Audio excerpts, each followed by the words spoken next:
เป็นเรื่องธรรมดาที่คนมันสิดังมันสิปังกระแสดราม่าต่างๆมันก็สิเกิดขึ้นมาเรื่อยๆจังซี่ล่ะต้องยอมรับมันตามปกติแล้วมีงานเลี้ยงหม่องใดก็มักจะเกิดกระแสดราม่าหม่องหันยิ่งมีคนหลายหม่องใดกระแสดราม่าก็จะดังหม่องหันความผิดพลาดมันเป็นเรื่องปกติธรรมดาของโลกมนุษย์พี่น้องการมีสังคมการมีสังสรรค์มันก็สิมีเหล่ายาปะปิ่งเข้ามาเวลาเฮาดื่มเฮาเมาบางคนก็ได้สติบางคนก็ขาดสติมันเป็นเรื่องปกติธรรมดาของโลกมนุษย์พี่น้องเพราะว่าน้ำสุราก็คือน้ำเปลี่ยนนิสัยแล้วแต่ไผสิควบคุมสติอารมณ์ได้หรือบ่ได้มันเป็นเรื่องธรรมดาพี่น้องดังกระแสดราม่าที่ฮักที่ท้าโถมเข้ามาหลังจากงั้นวันเกิดผู้ใหญ่บ้านฟินแลนด์เมื่อคืนนี่เนาะ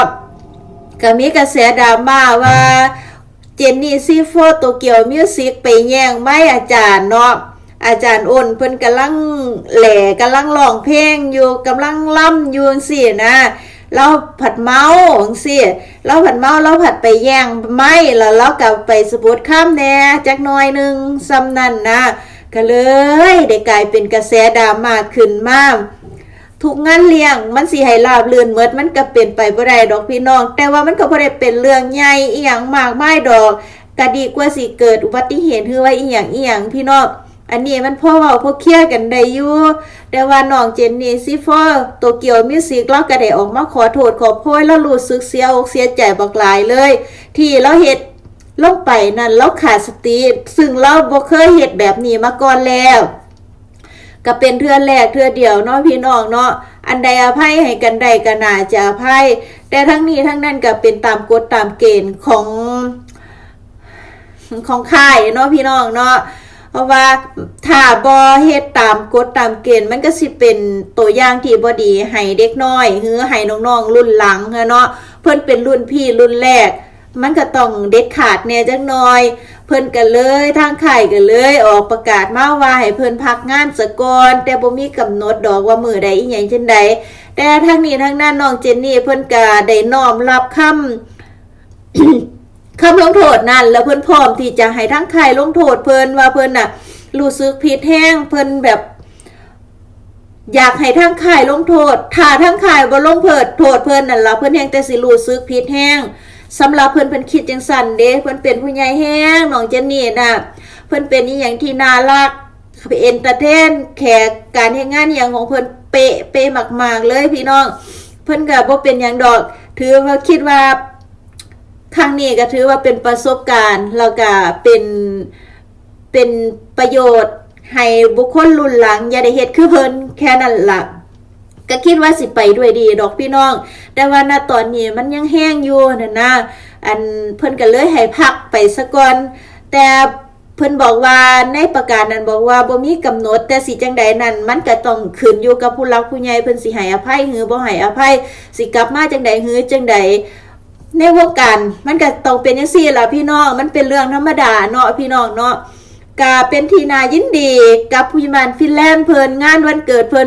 สนุกสนานม่วนซื่นโฮเซลมีอินฟูมีพี่ๆน้องๆประสบความสำเร็จมีเราศิลปินหลายคู่หลายคนมาร่วมงานกับมวลเป็นที่ชื่นอกชื่นใจสังเกตได้ว่าผู้ใหญ่บ้านฟินแลนด์ปีแรกนี่สิหายมิตรภาพน้ำตาเนาะเป็นปีที่เริ่มต้นพอปีที่2พี่น้องเคยเห็นบ่แล้วแบบเข้มแข็งแฮงแบบเป็นผู้ใหญ่แฮงสติอีหยังความนิ่งความหยังเรามานี่ล่ะ25ปี26 27 28 29ยังสิไต่ระดับชั้นความนิ่งความประสบการณ์ทุกสิ่งทุกอย่างขึ้นไปเรื่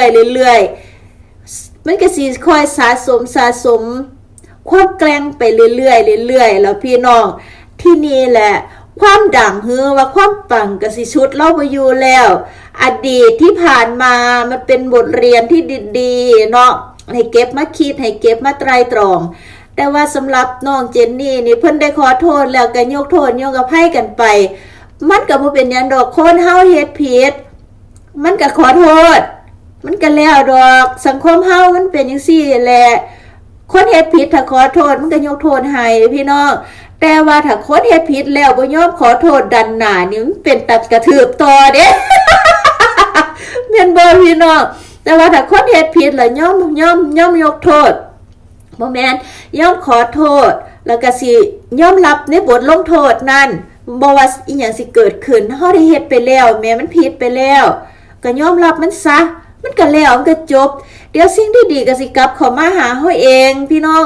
บ่เป็นหยังสำหรับน้องเจนดีลิ้นว่ามันบ่เป็นปัญหาใหญ่เพียงแต่ว่ากระแสมันยังแรงอยู่ตอนนี้เนาะก็ลดบทบาทลงอีหยังลงเพิ่นก็สิมีการเว้ากันคุยในค่ายเพิ่นล่ะมันบ่ใช่เรื่องใหญ่ดอกเป็นธรรมดาแหละคนมันดังคนปังเนาะอันใดมองใดมันดังมันปังมันก็สิมีกระแสมันก็สิแห้งไฟมันก็สิแห้งสปอตไลท์หยังต่างๆมันสิส่องมามันเป็นเรื่องธรรมดาเพราะว่าค่ายโตเกียวเพิ่นกำลังดังคักดังแน่ผู้ใหญ่บ้านฟินแลนด์เราดังคักดังแน่บ่ว่าลูกๆเพิ่นสิเหยียบย่ำอีหยังฮือว่าย่างกายไปมองใดมันสิเป็นกระแส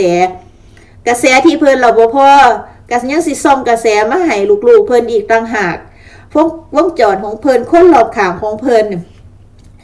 กสิโดนกระแสนั่นพี่น้องมันเป็นเรื่องปกติมันบ่แม่นเรื่องแปลกดอกจังใดก็ขอเป็นกำลังใจให้เจนนี่ซีโฟแล้วก็ผู้ใหญ่บ้านฟินแลนด์แล้วก็ทุกๆคู่ทุกๆคนไอ้มิวสิกโตเกียวลูกๆของผู้ใหญ่บ้านฟินแลนด์คือว่าทีมงานของผู้ใหญ่บ้านฟินแลนด์สุขุสุคนแล้วก็ขอเป็นกำลังใจให้ FC ทุกๆคนเราเพื่อนๆพี่ๆน้องๆทุกๆคนทั่วโลกให้อยู่ดีมีสุขขอให้สุขภาพแข็งแรงเด้อจ้าขอให้มีความสุขเฮ็ดหยังก็ขอให้ดังๆลำๆรวยๆปังๆกันสุขุสุขคนเด้อจ้าสำหรับคลิปนี้ก็มาพอๆกันแค่นี้ล่ะเดี๋ยวมีหยังลิงก็สิมารายงานอีกเรื่อยๆเด้อจ้าเด้อฝากไว้แค่นี้ล่ะจ้าสำหรับคลิปนี้บ๊ายบาย